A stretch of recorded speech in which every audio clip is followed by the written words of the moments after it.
I'm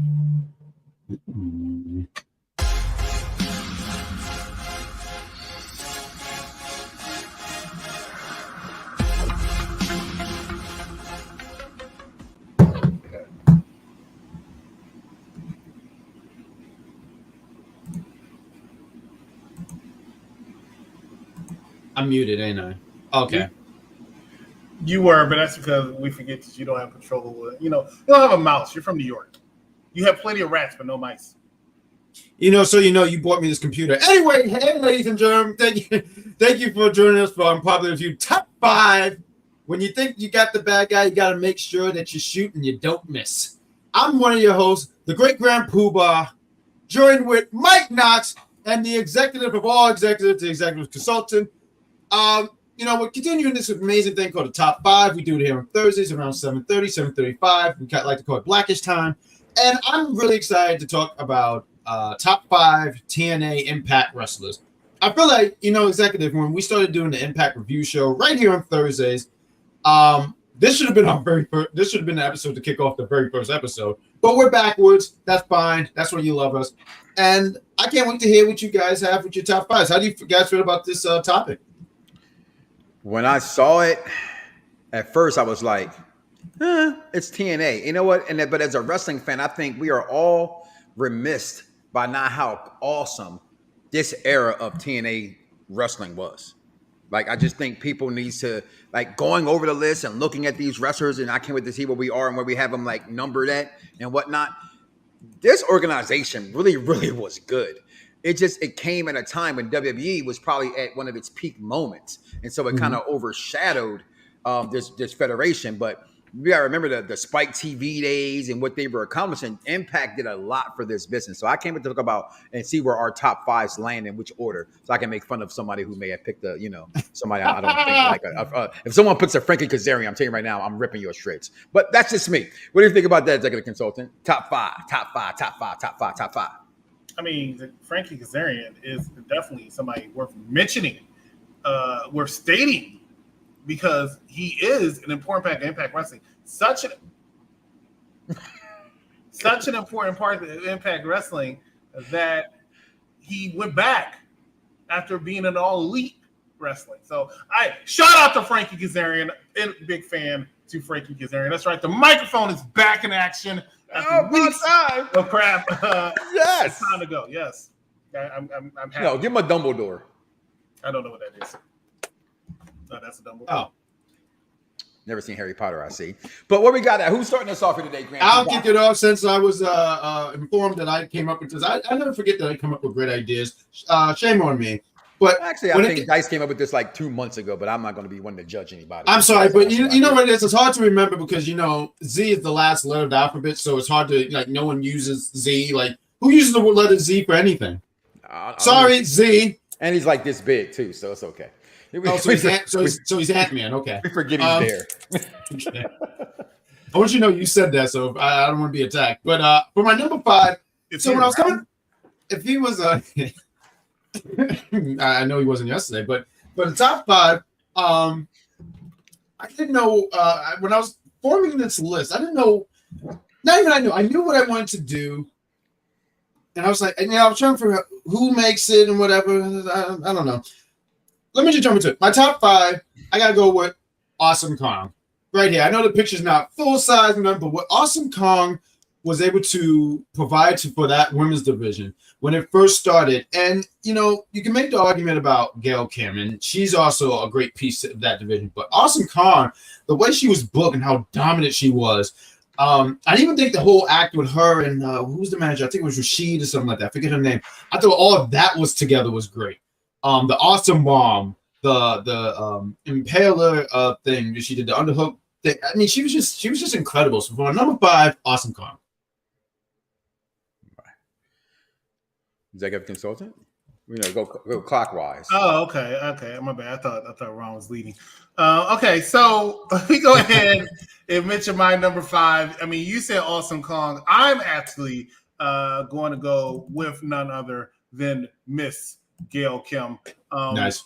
And I see this and I think about what Mike's saying. I agree, but I did this last minute, so F you. But Yeah, so Gail Kim is my number 5. Why? Right, and you'll see the trend of how I do this, and let's take her down. My trend of how I do this is very simple. I do it by people who are mostly known, or mostly got their initial recognition from TNA. And I'm going to counter that in a minute. I just realized that when I'm looking at my list. But from TNA, and Gail Kim is mostly known from TNA. She had a short period that a lot of people consider, including herself, disastrous in World Wrestling Entertainment, even though most people forget she won the Women's Championship in her first match. Yep. Don't remember it, but they remember that she is a crucial part of TNA Impact Wrestling. When I went to Impact Wrestling in Atlanta a couple weeks ago, she was there. She didn't wrestle. She didn't appear in front of the crowd, but she was backstage and she came out and she said hi to some people. So definitely an icon, definitely a Hall of Famer, a true Hall of Famer actually for Impact Wrestling. Deserved to be Gail Kim, my number 5. I like being last sometimes because I get to do what executive consultant Lummy does, Jack. You know what I mean? And that's how, we already know what they do, so I'm just going to go ahead and go with it. Love the Awesome Kong pick. Didn't think to even consider putting a woman in this top 5, but I do think she would belong there along with some other women, so I give her that. If somebody would say Victoria, even though she didn't get her start here, I'd have did that. Again, no disrespect, the same way I feel about one Ricky Starks, once MJF called him the Pebble. To me, Gail Kim will always be Phil Yim. I never forget when that was a thing being said about her. They were calling her Phil Yim because she had felt so epically in the WWE. But for me, when I saw this list and I wanted to come up with my top 5, I thought about the 5 people that are synonymous or made TNA a big deal, right? Mm-hmm. Because to me, when it comes to certain federations, what separates AEW, if you don't know AEW, like my children don't watch AEW, but they will see, oh, that's where John Moxley is, Dean Ambrose is here, Jericho was there, Cody Rhodes was there. So to me, the first guy that made it watchable for just diehard WWE fans was this guy right here, Mr. Christian Cage. To me, he stepped out of the complete shadow of Edge at this point. He was the first one to jump ship to TNA, okay? And because of that, to me, it propelled his career enough that when he did come back to WWE, they gave him that title shot run that I think he deserved. Should have been bigger than that. To me, I've always been a fan of Christian over Edge, the same way I've always been a fan of Matt Hardy over Jeff. I think he's better in the ring than Edge, and I also think he's better on the microphone than Edge. That's just me. I said what I said. At me at Mike Knox with 3 X's because I'm hardcore enough to say the shit that you guys won't say. Jack, that's my number 5, Christian Cage. Fantastic pick. I wouldn't have never thought to put Christian, and that's a really good pick. I mean, when he went to Impact, he was taken more seriously. Although I got to say that the first night on Impact, when he was going on the mic with Marty Brown ate him alive. I love Marty Brown. He ain't never eaten nobody alive on a microphone. You tripping. No, he did. He said, look at you with the Bob the Builder boots, and then proceeded to beat the hell out of him. Yes, he did eat Christian alive. I saw it with my own eyes. I saw the massacre with my only 2 eyes. I think the jeans he had on those boots, by the way, in the middle picture. Yeah. That was when he ate him alive. He said, "What are you wearing?" And when Christian tried to attack him, and Christian came back with some weak thing, but Marty Brown ate him alive. Look it up if you don't believe me. For my number 4, and I agree with what you're saying, Mike. When you talk about these top 5, you talk about people what brought you to watch Impact, right? And for my number 4, I got to go with, and you talk about, you said Christian, he jumped.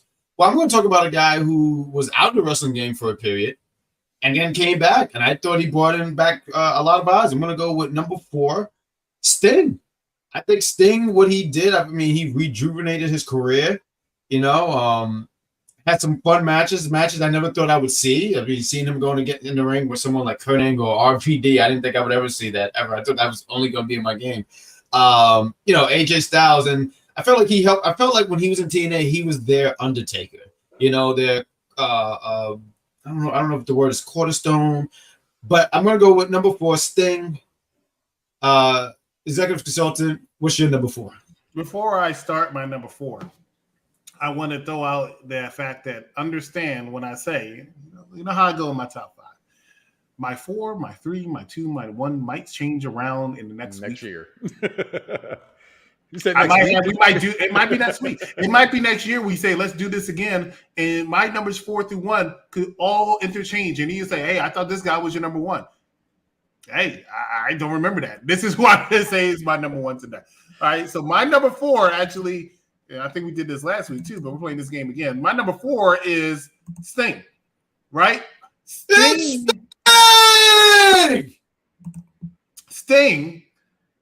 was a staple. Here's a fun fact that people are not going to like, right? Technically speaking, follow me.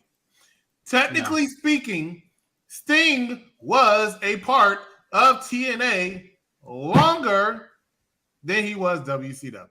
Oh, that part. I was going to say before. Okay, never mind. All right, cool. Yeah. What were you going to say?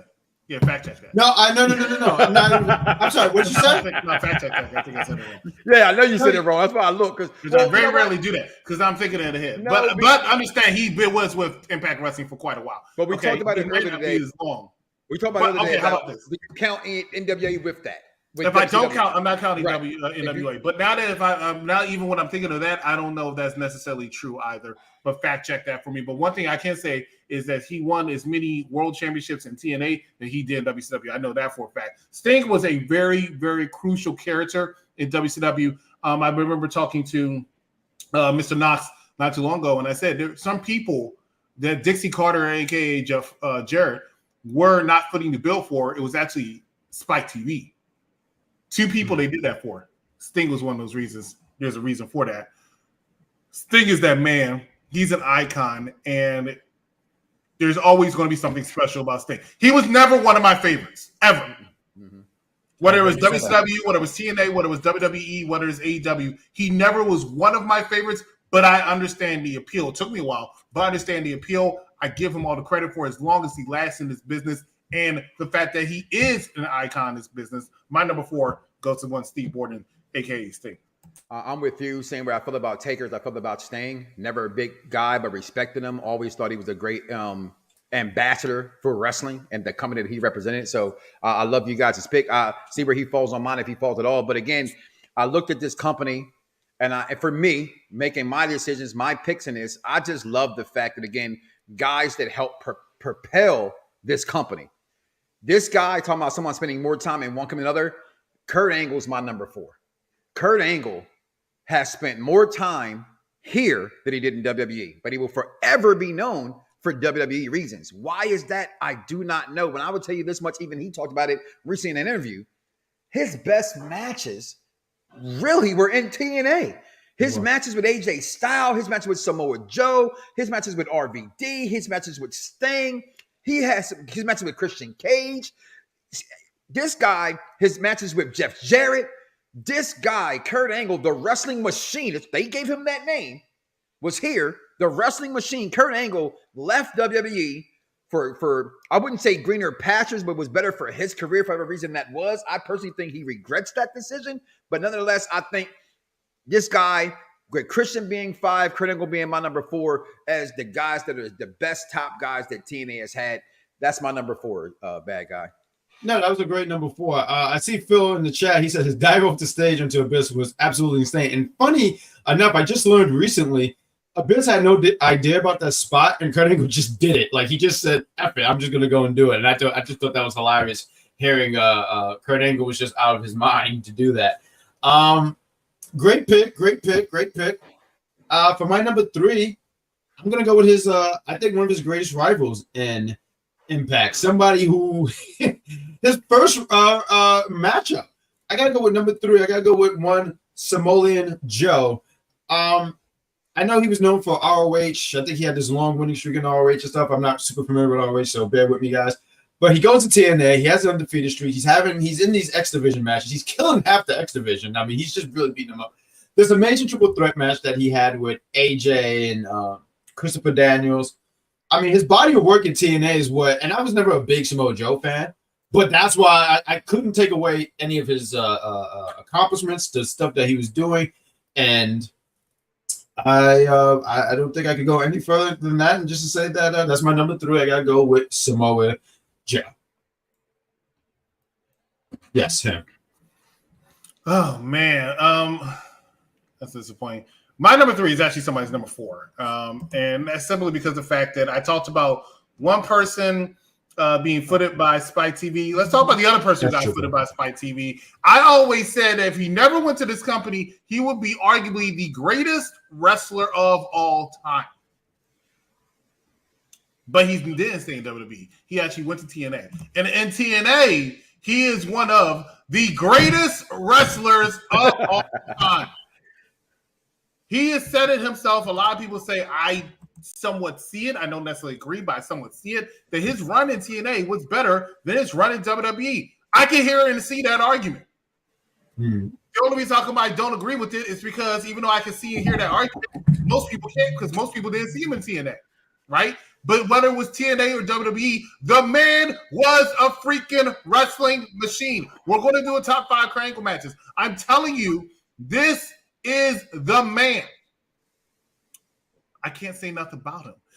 When Mike Knox does these damn reviews, these top 5s, he always cheats. I let him slide, but he always cheats. How does he cheat? I have a 1A and I have a 1B. Right? You talk like that. That's not how you talk. But I got. No, he does. He does. I was gonna say, who'd you hire to do that? I got a 1A and I got a 1B. And he does it again. Is that Mad Dog? No. Nice story says no. No, seriously. Sorry, Mike.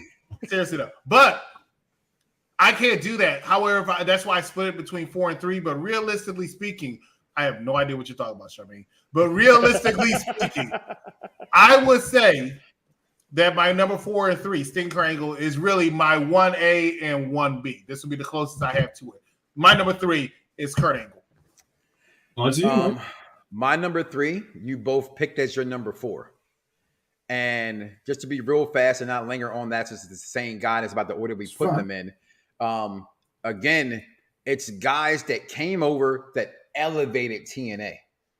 Okay, so when I'm looking at who elevated TNA, it's so many honorable mentions. If you just look at TNA's roster, it's ridiculous. You can flip-flop. Like, I don't have Joe in my top 5, but damn it, who cares? He could be there. I'm not going to disagree with any of that, right? This is one of them lists where it's not about who's right or who's wrong. It's about what we perceive as their top 5. So my number 3 is the man Sting. Here go a guy who, I'm a surfer Sting guy, as I like to refer to it. I love the 80s version of Sting. When he turned Crow Sting, I wasn't the biggest fan. When he came over here at first, it's like how people may have felt about the Bray Wyatt's Fiery Funhouse. From day one, I loved it. When I first saw Sting's Joker gimmick, I didn't understand it. And then as I caught as it elevated and marinated, that was one of, to me, Sting's best gimmicks. F the Crow Sting. This Joker Sting had layers to him. And it was amazing to see. And then he goes into the main event Mafia. I know we talked about that probably in our groups before. I had to go back and watch that thing. I would arguably say they're probably a top 5 faction of all time as the main event Mafia. Just look at their credentials and what they did for this company. My number 3, you guys number 4. No matter where you put them at, the man they call Sting. I mean, damn, that was damn good. Now we're on to number 2, huh? We're going to take a commercial break first, right? Oh, are we going to do a commercial? Oh, it's Beautiful People. Charmaine said, what is Engine of Love group name? Beautiful People. That means commercial. So we'll be right back here, y'all, on Top 5 TNA.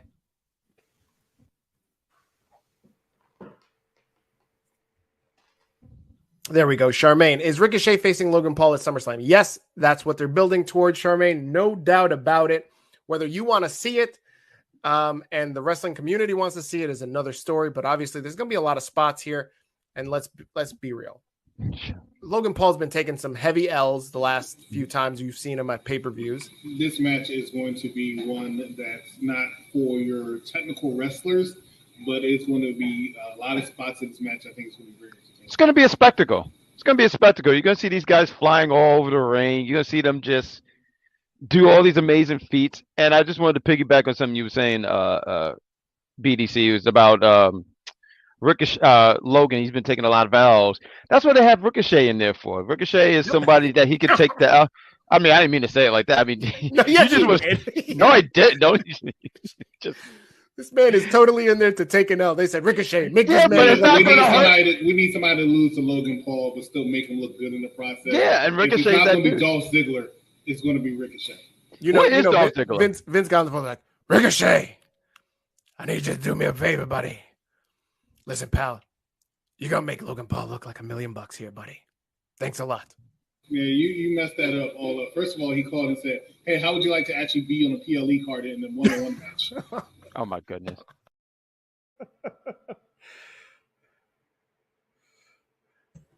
We're back. Realistically speaking, I don't remember the last time Ricochet had a one-on-one PLE match. It might have been against Brock Lesnar for the WWE Championship in Saudi Arabia like 4 years ago. I think that was the last time he's had a one-on-one match on the PLE. I really do. I don't think when his entire Intercontinental Championship run, I don't think he had an entire a one-on-one match. Now, somebody can fact check that, but I'm pretty positive I'm correct on that one. So, more power to Ricochet for taking that L as Bad Guy Jack predicted for SummerSlam. Speaking of SummerSlam, next Thursday, I believe, is going to be our SummerSlam predictions. So no top 5 next week, but our SummerSlam predictions as we are preparing for SummerSlam in Detroit. You can't say F the Crow Sting, bro. That's blasphemy. The Crow Sting, everybody knows, is probably the most famous and most popular incarnation of Sting. I was not that big of a fan either, but once again, just like I said before, I see the appeal. I was definitely not a fan of the Joker Sting, but hey, I loved everything Main Event Mafia. That is my faction. I love that group. Let's go ahead and talk more top 5 TNA wrestlers. We're at our number 2. Our commercial was late, but I didn't know we were actually playing one because Ron didn't give the cue as being the man in charge. So anyway, after hearing all that noise, for my number 2, I'm going to go with okay, I'm sorry. Boom. Let me get my senses together. You guys already mentioned this person. I forgot where I placed him. But for my number 2, because this was such a big deal. I remember in 2006, this man right here, Kurt Angle, he steps away from WWE. And it's wild because you're like, wait, he's leaving WWE? He seemed like a WWE lifer. What's going to happen? Is he going to still wrestle? And then you see after Bound for Glory, and you see this vignette, and you see someone in the ring wrestling, and you don't get a good glimpse of it, and then they zoom in, and it's saying Kurt Angle is here to make an impact, and he says, "It's real, it's damn real." He puts the mouthpiece in, and he does the sinister laugh. This was their biggest pickup, and I'm going to go with him for number 2 because of all the matches that you guys were mentioning, the stuff that he had with Jeff Jarrett, the Main Event Mafia, Sting, all that stuff. I can sit here and say all this stuff, but I don't want to repeat. So for my number 2, I'm going to go with Kurt Angle. And also for a reason for number 2, I wish I actually had a better picture. But my number, Kurt Angle had there was the storyline with him, Jeff Jarrett, and Karen Angle. And they had the thing where they got married. And after the whole wedding, Kurt Angle had an axe. That will forever be like one of my favorite things. He just had an axe with a crazy smile. That might be my profile pick in the next few days. I don't know. But number 2, Kurt Angle. That angle is really controversial and really hot. I mean, I dare put it up there with the Matt Hardy Edge thing. Actually, I think it was even worse, to be honest with you, because that's a terrible situation. I don't know how they work together. That's why somebody said if all these people can work together, CM Punk and Kenny Omega and the Young Bucks should easily be able to work together. Because just think about how that was. And I was there for the pay-per-view where I think it was Kurt Angle and Chyna versus Jeff Jarrett and Karen Angle. The place was fully packed and hot for Chyna. Rest in peace. My number 2, once again, can be my number 1. It can be my 1A, 1B, 1C, 1D, 1E, 1F. We don't get to Z because we don't see him. But the bottom line is that I have to go with this man. I don't know if he's going to get mentioned, but he should get mentioned. Why? Because honestly speaking, without him, and when I mean without him, I mean without the King of the Mountain, there would be really no TNA. I'm talking about one Jeff Jarrett. Ain't he great? Him and his guitars and him booking himself to win the world title every other week is one of the main reasons why TNA was actually known for a while before, they incorporated, Sting and elevated AJ and everything like that. So I have to give everything to the King of the Mountain, and I was really looking for that music because I was about to play it. Because ain't he great? But I can't see it. So, hold up.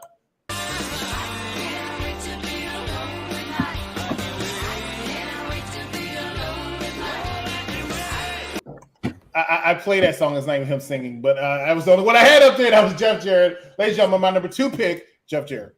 JEFFJARRET. Sometimes, in the past, and I'm gonna say this here right now. First of all, I don't think I said F Crow's thing, but if I meant it, if I did say it, I meant it in the sense of I just think he's not better than Surfer's thing. And that's just my thing. I didn't like he stole everything from the Crow, and that became his gimmick, so I didn't like it for that reason. But I will say this, and again, I think you be looking at my pictures and you pick my people. I think sometimes you don't be having your stuff together, and you be like, well, what they got? Oh, yeah, that's a good one. Let me go ahead and throw that out there. So my number 2, everything you just said is exactly true. There would be no TNA, like there would be no AEW without Cody Rhodes. There would be no TNA Impact without Jeff Jarrett, the king of the mountain matches. This man took a company, said, what, WCW, you don't want me to get over? Oh, Vince, I can't come work for you? I'll create my own shit. Okay? And I, like you just said, I will book myself every single week, slap nuts, to get over. And not only that, I'm going to get the biggest guy in the company, Kurt Angle, and I'm going to take his wife. Okay? And I'm going to make her mine. And that's what I'm going to do because I'm JEFFJARRETT. I can do that, slap nuts. My number 2, Jeff freaking Jarrett, the king of the mountain. I don't think it's enough credit. He does personally. He doesn't. Starting, he tried to start Global Force Wrestling with Sanjay Dutt a while back. I had a chance to go do their show with Kevin Nash and Richmond, Virginia at the Squirrels Baseball Stadium.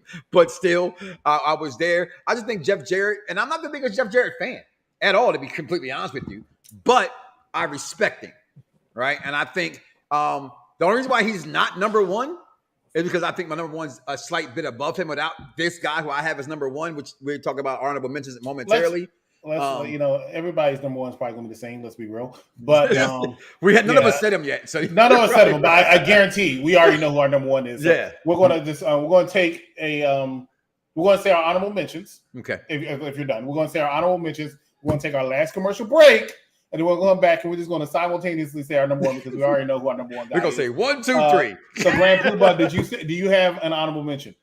I do. I'm sorry. I was just taking notes, but my honorable mention. I thought he was still eating. Oh no, I got you. Give me a minute. Okay, damn it. That must be one of them famous New York bagels, like a bagel burger. No, it's some kind of fancy bread. I don't know what it is. I'm digging the garbage later and figure out what the bread is. But okay, a little bit just fell out your mouth though. Pick it up. Got it. No. See, if he was out of the person, I'd get the finger up the face thing. The fact that you was even thinking about doing it to my bunk, how dare you? Whatever.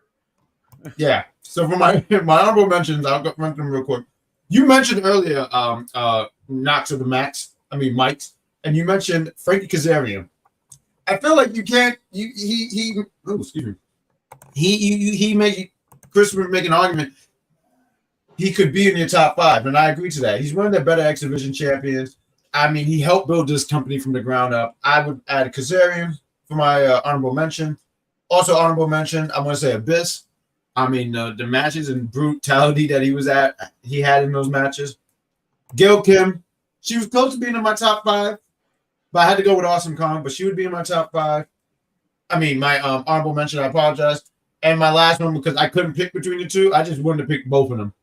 One of the Machine Guns, who are still killing it right now on Impact. I think they're going to be on tonight. So those are my honorable mentions. I got a few honorable mentions as well. All right. First one I want to mention was actually already mentioned in somebody's honorable mention.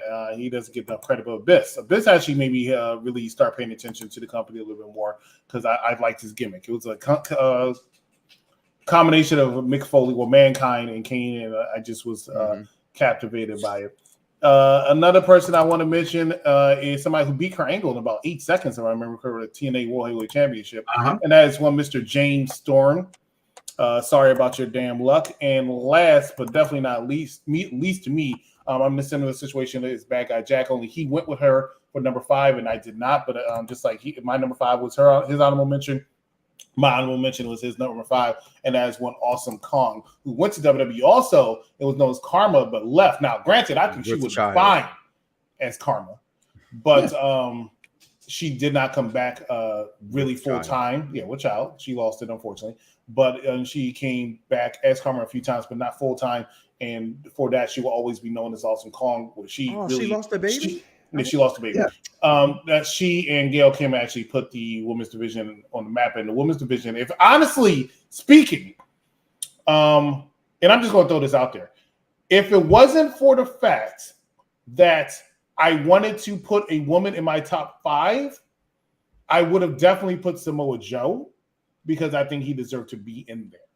But I really wanted to put a woman in there. So I should have probably said top 5 male and then top 5 female because the God, what were they called? Those Angelina Joe knockouts. Yeah. No, Angelina, beautiful people. I think were responsible and influential to a lot of women's wrestling at that time. Yep. And the knockouts are one of the reasons why women's division ended up getting elevated, in my opinion. So we need to really acknowledge that. But, so I had to put a woman in there. But Samoa Joe needs to be mentioned, but he's not in my he's not in there because I also forgot about him until Jack said something. Anyway, that's my honorable mention. Mike Knox, you have any? No pictures, but I agree with you guys as having Abyss, and I'm with you on that one, Chris. I took notice of him. I'm like, yo, is that Mankind and Kane? I just thought that was dope in itself. I'm gonna mention a few factions. Okay, I'm gonna go Beer Money. He's already mentioned Storm, but I think Robert Roode. But before that, what made me pay attention to TNA from the jump was Team Canada.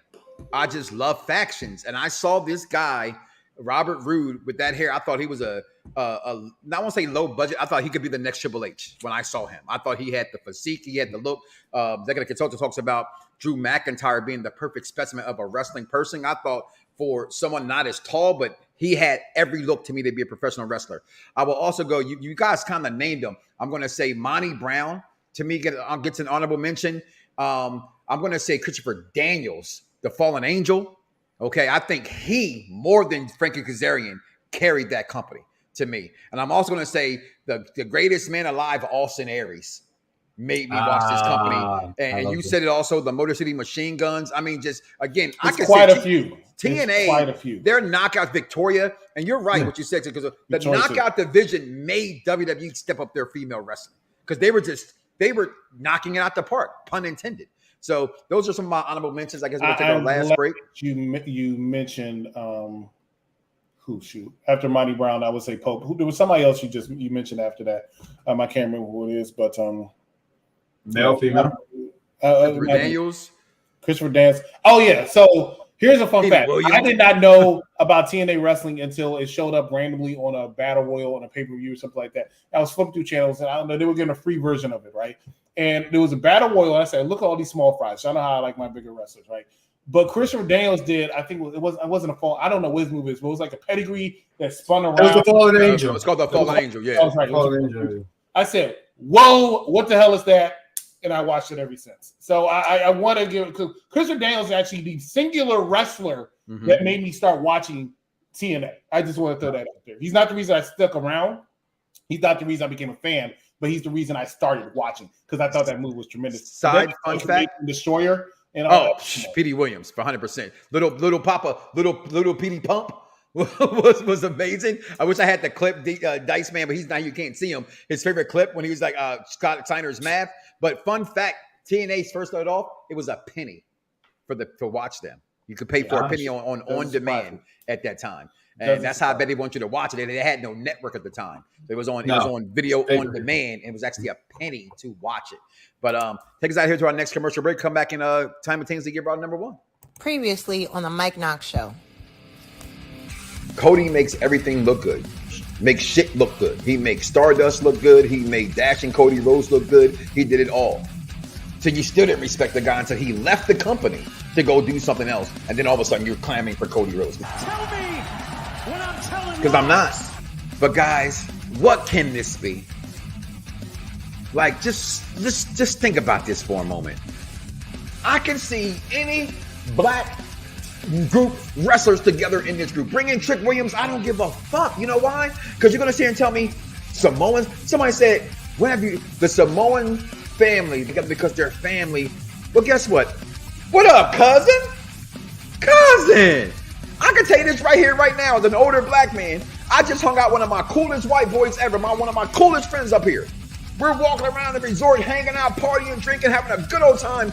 Black family sitting there barbecuing. I walk up there and say, cousin! And we all just start laughing, but my white friends.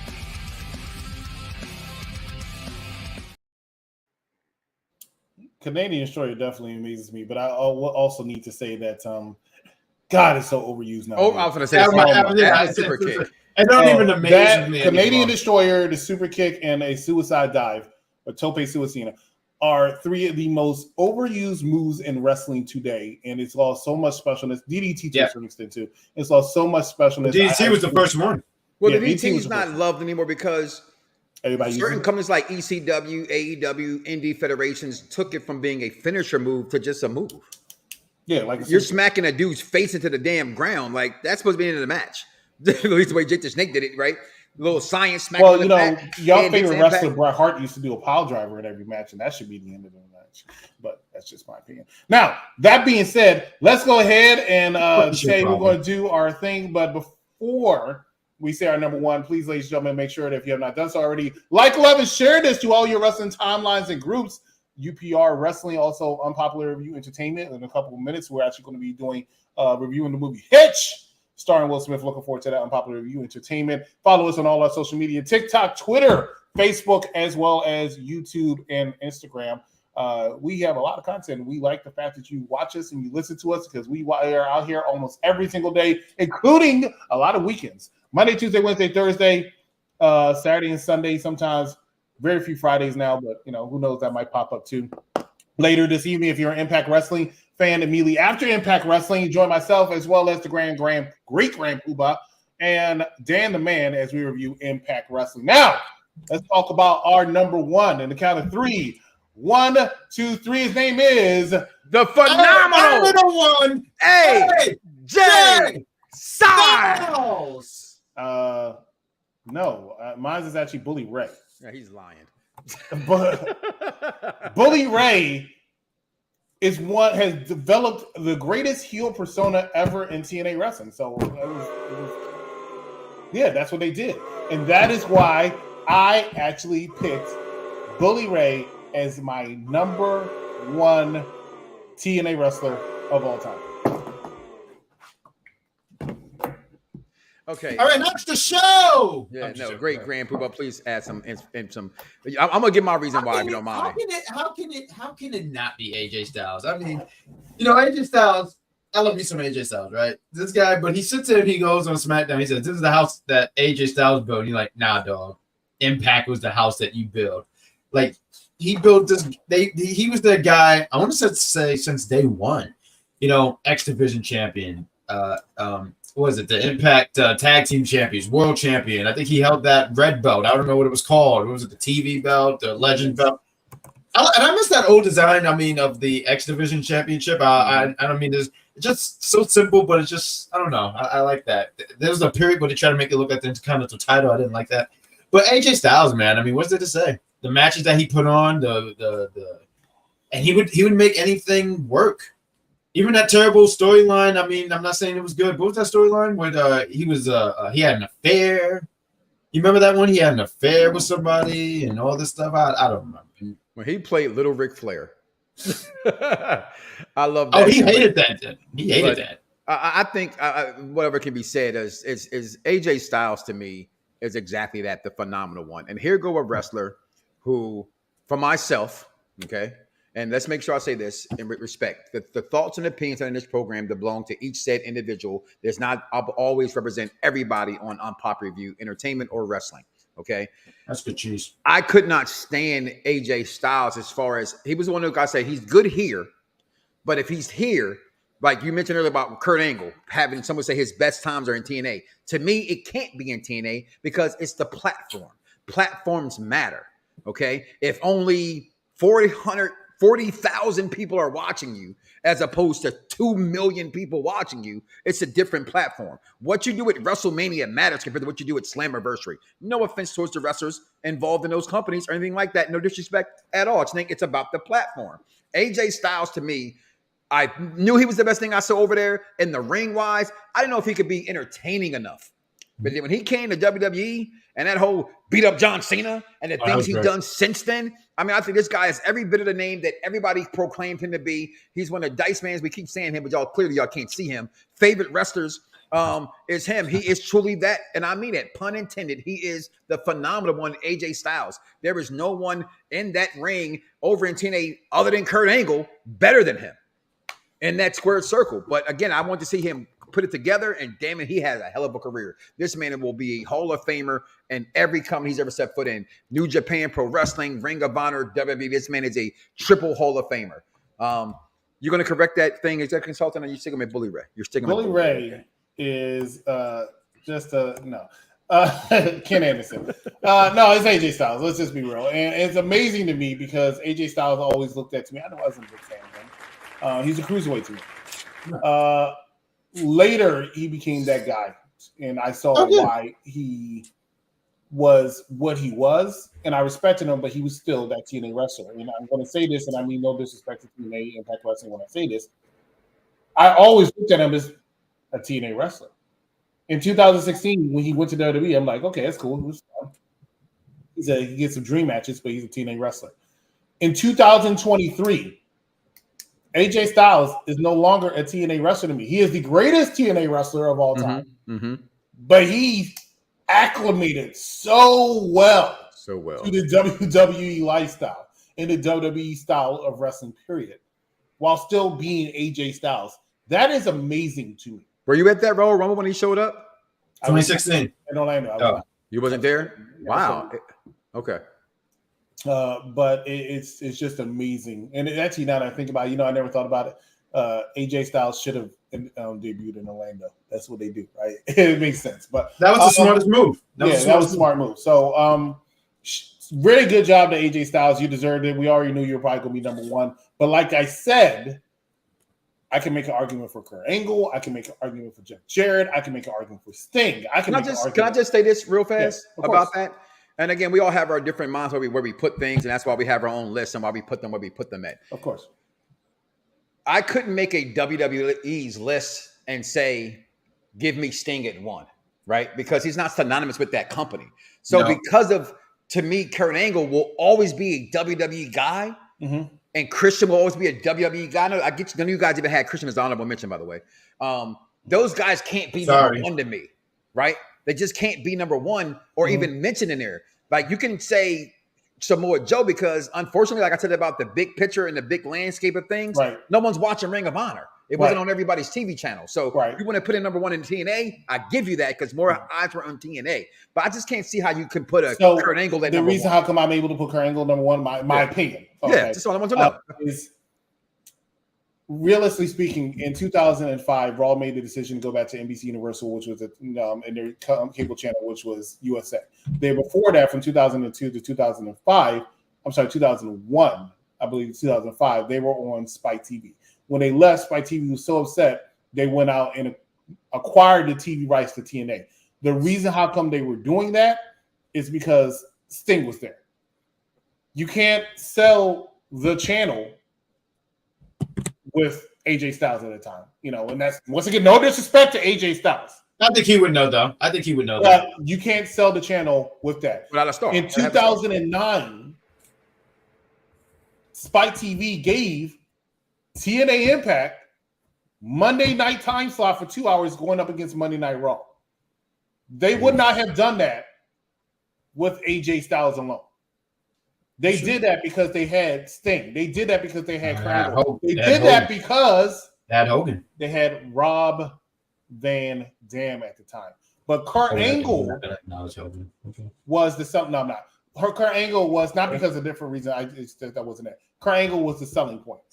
So therefore, that's the only reason why I say that. Because if Kurt Angle never went to TNA, if Sting never was in TNA, would we even be talking about AJ Styles right now? I'm not so sure. He just did the most of what he had. We got another show. Let's wrap it up, Ron. And that's the show. If you like what you see, give it a like, love, and share. Do all that lovely stuff. There's a link to the entertainment page so you can catch them as they get ready to review Hitch. And if we can hit that outro button and the end button, we say good night. Thank you for watching, and tune in next week for prediction for SummerSlam. I got outro, good. Good night, everybody.